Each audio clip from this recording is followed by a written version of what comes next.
Gadi, thank you for coming on. Thanks for having me, Jack. Thank you. So I kind of warned you that I was going to ask you this kind of deep question. But who is Gadi Bashvitz? Well, that is a very complicated question. So I'll focus on these days, right? I'm the CEO of Bright Security, one of the co-founders. Grew up in a bunch of different places, started my way in cyber in the 8200 unit in the IDF, and have been playing around with it for about 30 years now in various different roles and positions. But we've been running Bright since 2018. And it's an exciting time with AI now. Yeah, exciting is probably a nice way to put it. Yeah. Definitely. Obviously, you're in the IDF. Have you seen a lot of your the people you served mates. with, unit mates? Yeah. Yeah. Are they doing a similar thing to you now? Definitely. You see a lot of the people around. It's actually really interesting. When I moved here to the Bay Area, I found out that there's a group of 8,200 expats here, and we have more than 1,000 members who live in the Bay Area through the ages. Some of them are up to 15, 20 years older than me, and some are 20 years younger than me, and they've all gone through the unit at various times and done different roles, etc. Oh, incredible. That's insane. Yeah. Well, look, first question, AI-assisted code. There's more and more of it being shipped.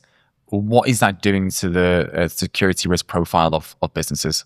Yeah, I think if we look at the math, right, that's the critical thing. So if you go back to 2023, 2024, we had developers, they shipped 100% of code and 100% of security vulnerabilities with it. Fast forward a couple of years, everybody's vibe coding, using AI-assisted coding, and we've gotten to the point where on average, we're now shipping 200% of code, so double what we used to ship, but 600% of security vulnerabilities. So you're shipping double the code, but 6 times more vulnerabilities because AI-assisted coding, right? All these vibe coders, etc., are trained on large quantities of data. And the way you get large quantities of data is you ingest open source. Open source is by definition not secure, which means we've trained all these models how to build code, but we've trained them to build insecure code. And that means that we're exposed to a lot more vulnerabilities, and that really changes the landscape because everything we did in the past can no longer be applicable because the velocity is so much higher. And if we try to fight fires late, which is what AppSec used to be historically, that completely fails at this point. So we have to reinvent the application security or code security methodology and strategy in order to be able to keep up with AI. Huh. So there's increase in velocity of AI code being generated. What kind of vulnerabilities are we seeing? So there's 2 different big categories, right? One, there's nothing new under the sun, right? We're seeing the same old vulnerabilities that we saw, the XSSs, the SQL injections, and things like that are still very, very common because we're still using the same methodologies around code. That's one category, and there's a huge increase in that category. With that, we're also seeing a new category of vulnerabilities, things like prompt injection and other what's called LLM vulnerabilities or business logic vulnerabilities that didn't really exist before. So not only are we seeing an increase in the legacy vulnerabilities, but there's also a whole new concept of, or a whole new family of vulnerabilities that are directly related to the large language models that are being used. God, that's terrifying. It's, yes, in one sense, it's definitely terrifying because we have much higher velocity. I think the other thing that is not just related to the specific vulnerabilities, but how attackers are attacking. And we were at a meeting with Wiz yesterday and was talking to one of the founders who I know very well, and he said we've really seen a shift because now we're seeing it from Google's eyes, and a shift in the way that hackers and attackers are attacking to we are no longer AI assisted, but we are AI native in the way that we are being attacked, which means we have to become AI native in the way that we're protecting ourselves as well to be able to keep up with the velocity. Huh. And that's a bit more terrifying. Yeah. So your earlier point. Well, yeah, and because I know I obviously did a bit before this, I did a bit of research and looked at some of the content that you shared, and you recently also experimented with Claude to fix vulnerabilities in AI generated code.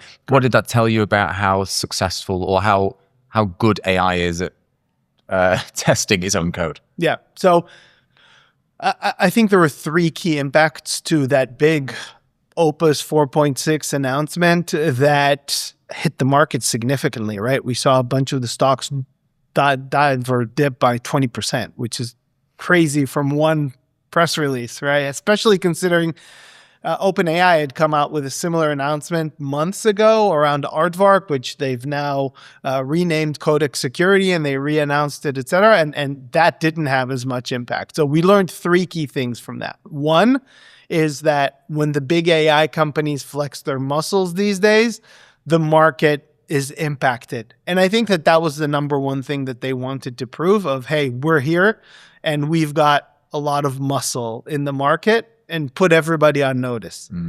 So they achieved that goal. The second thing that was very positive for us is they've now put security front and center as, hey, this is a critical capability that we need to have. If we are going to create AI generated code, it has to be secure. And for us as a security company, that is very, very favorable, because now anybody doing AI-assisted coding has to take code seriously. And all the other coding companies have to take code and security seriously, which is very, very good for us and for everybody else. The third thing we learned was that deep analysis that we did is that it's great that they made the announcement, but they're very, very far away from actually being able to secure code for a number of very, very practical reasons, right? If you have code securing itself, you are missing the context and you're missing the reachability. So think about creating an application and looking at the code itself. When you as a person are interacting with that code, you're not looking at the code itself, right? You're looking at the compiled application. That means that there's a lot of stuff in the code that would never be exposed outside when you compile the application. That's what's called reachability, right? So in a very layman term, but that's what's called reachability. And they don't do a reachability analysis because they're just looking at the code. The other one is exploitability of, okay, there's something here in the code that could in theory be reachable. However, it's not actually exploitable. For example, I'm calling a database, and there could theoretically be an SQL injection here, but I'm not actually connecting to any database. So it's not actually exploitable. And that means that if they're not doing that reachability and exploitability analysis, two key things happen. One, they miss real vulnerabilities. And two, they find a lot of false positives. So if you actually look at the analysis, 80% of what they found was just noise. It wasn't real. It wasn't exploitable. And that means that when you go to the other side of fixing these vulnerabilities now, and you're starting to look at your cost of token usage, 80% of what you're utilizing in terms of tokens is going to fix stuff that's not real. And that means that now your cost has exploded on token usage and for no reason. Right? And that's where we come in. And I know I'm jumping to the next question, but where we come in is we provide dynamic tests. And that means that we're looking at that reachability and exploitability. Everything we find comes with proof of exploitation. Our false positives are less than 3%. And when we guide the AI on how to fix it, we give it all that context, which means your token usage goes down by 90% to fix vulnerabilities. And we're at more than 90% validated fixes. So there's a big, we learned a lot from what they announced. There's a lot of aspects and factors to it, but we're also learning that more is needed in the market. Wow. Okay. I know that was a very long answer. No, it was a great answer. How do you do that though? I don't know if you can tell us exactly how, but there's a madness to the method, right? And it's built on our history. We didn't just come up with this in the last couple of years, but going back into the history a bit, right? We started the company in 2018. We were laughing about the original name of the company, Norwegian, because we thought that we were doing AI in 2018. That's actually my background and one of my other co-founders' background. This is my second AI company. I started the first one in 2012. Whoa. Way before AI was called AI. We called it unstructured learning and all sorts of fun stuff like that. And the original idea was an AI-driven fuzzer. And we actually trademarked the term AI AST, application security testing, because we had this great idea. It was too early, right? We were too early to the market, but we built a lot of technology from 2018 to 2024 to enable us to run these dynamic tests, but very early in the development lifecycle. So if you look at application security testing of first-party code overall, there's two concepts. There's static testing, which means you're testing the code. There's dynamic testing, which means you're testing the compiled application. Right? We do dynamic testing, but we do it at the code level. So it's a very unique concept to be able to map the application at the code level, but then compile it in the CLI right as the developer is working and run these tests. That's how we're able to find real vulnerabilities, but very, very early. Then for each of these vulnerabilities, we have context and exploitability data, which means that when we go back to the AI, and we're not introducing a new AI to the customer's environment, we're using their own AI, and we default to the lowest cost one that they can use. So if they have Opus 4.6 and they have a Gemini model or a GitHub Copilot model that would be cheaper, we would default to that cheaper one, because when we give it all our context around here's what's exploitable, here's how the reachability analysis can be done, it can actually fix the vulnerability. And then very, very uniquely, we are able to rerun the unit tests that we originally run because we're a dynamic solution and make sure that we're validating that the really isn't that vulnerability that we originally had. But just as importantly, we didn't introduce a new vulnerability. Because if you look at Opus 4.6, when you let it fix stuff by itself, it introduced a new vulnerability in 40% of the cases. So you want to make sure that you're not secure by mistake or thinking that you're secure, and you're actually not. Okay, that sounds awesome, right? But one of the big concerns people have is about shifting security left. Is that well, does it just increase the amount of noise earlier in the process?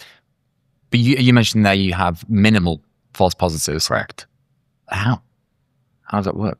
Because we are running dynamic scans. Right. What that enables us to do is we don't actually exploit the vulnerability, but we do an exploitability analysis. And for every time that the developer gets a result on a scan that we ran, we show them, look, if you had an XSS here, this is the screen that would actually pop up and show it. If there is an SQL injection, here's the headers of the table to show you that we could actually exploit it.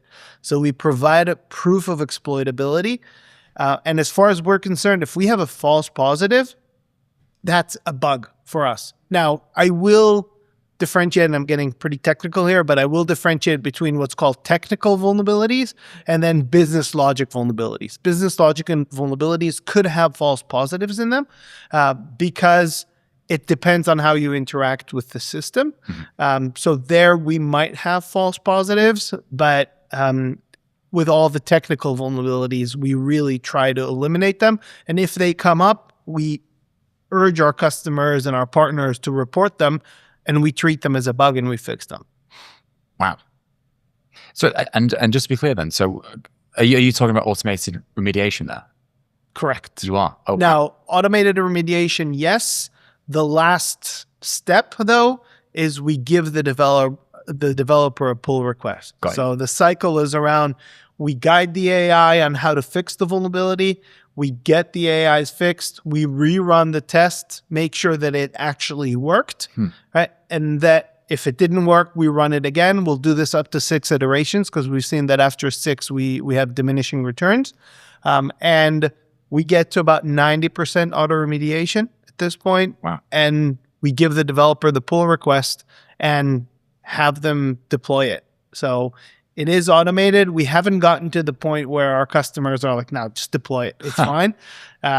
that trust is not there yet, but we will get there.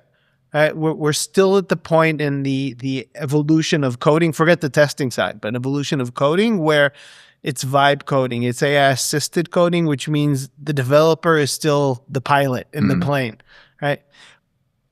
3 years, 2 years, 4 years, whatever you want to look at, the pilot will become their traffic controller. They will no longer be flying the plane. They will guide the plane where to go.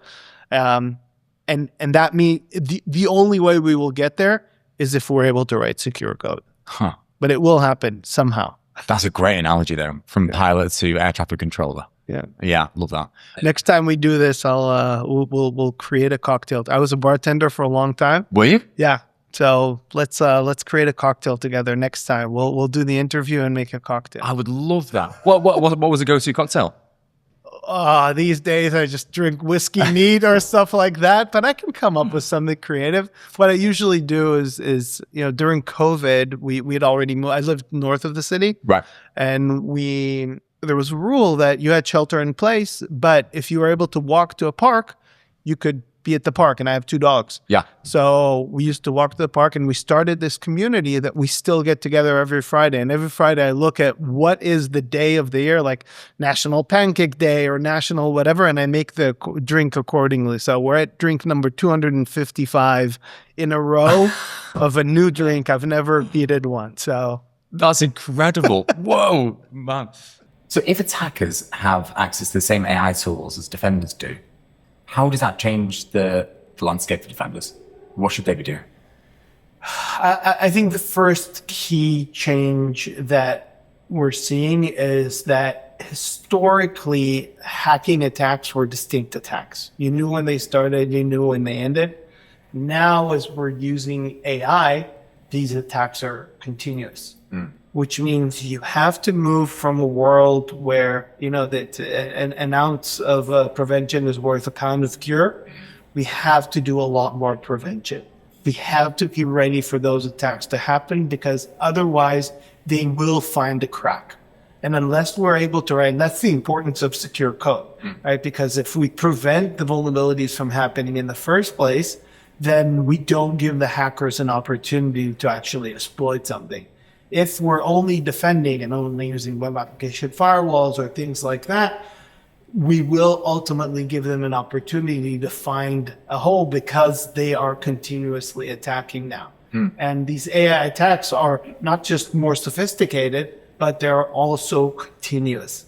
So that's why that shift left and really secure by design, et cetera, is so critical today to not give them the opportunity in the first place. The solution that you've got with brand security sounds like a no-brainer. When you're selling this product or speaking to people about a solution, what's the biggest pushback for people? Why people aren't buying it? Or what's the biggest challenge for teams to embrace this sort of technology? I think the first big question is really, what's your adoption of AI coding? Got it. Right? Are you mature enough in your adoption to do that? And the crazy thing is, I've talked to many organizations, and what we used to hear, and we're hearing less and less, is that not yet. Oops, it's too late. Right? And this is me not cursing. But so, oops, it's too late. Now we're seeing more and more teams that are actually saying, yes, we're definitely there. We're definitely experimenting. I think the main pushback, the main concern is there's so much noise in the market.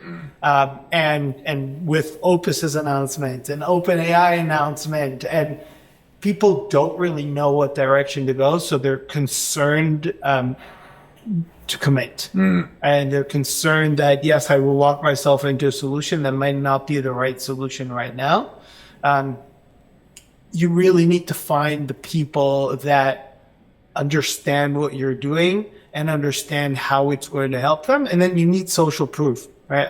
I met with a CISO of one of our large financial institutions yesterday, and he's like, who else are you doing this with, right? And I mentioned a few names, like, I'm going to call X tomorrow because you mentioned his name and I know him, and he will confirm or deny. And I know he will confirm because we've seen very good ROI with that customer. But that's a lot of what people need, is really that social proof of, yes, this really works. there's a lot of fluff solutions out there as well, right? That are not tried. And we go after larger customers, like our customer base are the large banks, large insurance companies, large financial institutions. And there's so much more that goes into those. We're in an evaluation right now with one of the top 3 banks. It took us 9 months just to pass their security certifications to even start an engagement with them.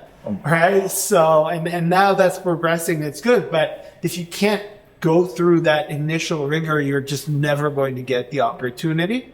And I would say the last challenge that we're seeing is that historically our ideal customer that we worked with was the AppSec person or the CISO. Now the people we're working with are the CTOs, because now they have responsibility for code security as well, because it's all shifting. So the person who's in charge of AI for the bank is the person who's interested in having us in there, because it's his responsibility. He brought in an AI coding tool. If that AI coding tool is not secure, that's a problem. Huh. When you're speaking CTOs versus CISOs, is the pitch different? Like, do you have to say different things, or is it pretty much the same? Yes and no. On one hand, the ultimate goal is to be more secure, right? So that goal around what are the metrics of reducing mean time to remediation, improving security for the company, etc., that stays the same. The pitch differs in terms of adoption, right? Because it's very different if you have an organization that has a 50-person AppSec team, but 15,000 developers. If you want the 50 people to adopt it or the 15,000 people to adopt it. And being able to integrate seamlessly into the development lifecycle, not delay the developers, right? Which AppSec in theory doesn't care. If you delay them as long as they're secure, right? And obviously many AppSec people will disagree with what I said, but the bottom line is that's not their responsibility. The CTO wants to make sure that they're releasing in the right velocity, etc. And developers, I am one, are prima donnas. If the tool doesn't work for them, they won't adopt it and they'll push it out. So we had to make sure that it's integrated into all the CLIs. It's integrated in all the CIs. It's running seamlessly for the developers. Scans are running fast enough, because if they run too long, that delays the developer. Right? All minimal false positives, proof of exploitability, validated remediation, all of those are critical so that vast number of developers will actually adopt it. So that's where things are different. And how about when you're speaking to somebody who isn't CTO, isn't the CISO, is thinking more about revenue and, cost, and what are you saying to those people? Yeah, so it's less around the revenue side, but the revenue comes with the increased velocity. Sure. And if you want to do it securely, then you need to employ tools like this. Around the cost, though, that's a critical aspect, because cost, there are 3 key aspects that come into this, or 4 key aspects that come into this, right? One is how much time, developer time, are you wasting? If you have a solution that's 60% false positives, they're wasting 60% of the time that they use for application security on stuff that's not real. Right? So there's significant ROI in making your developers 10, 20, 30% more efficient. And developers are costly resources, right? So that's one aspect. The second aspect is around risk, right? Mean time to remediation. How much faster are we remediating things? And how many things are we fixing before they make it into production? Because once they're in production, it's much more costly to remediate them. And if you are exposed, right, and there is a hack, then that is extremely costly. So there's 2 aspects around that are cost related.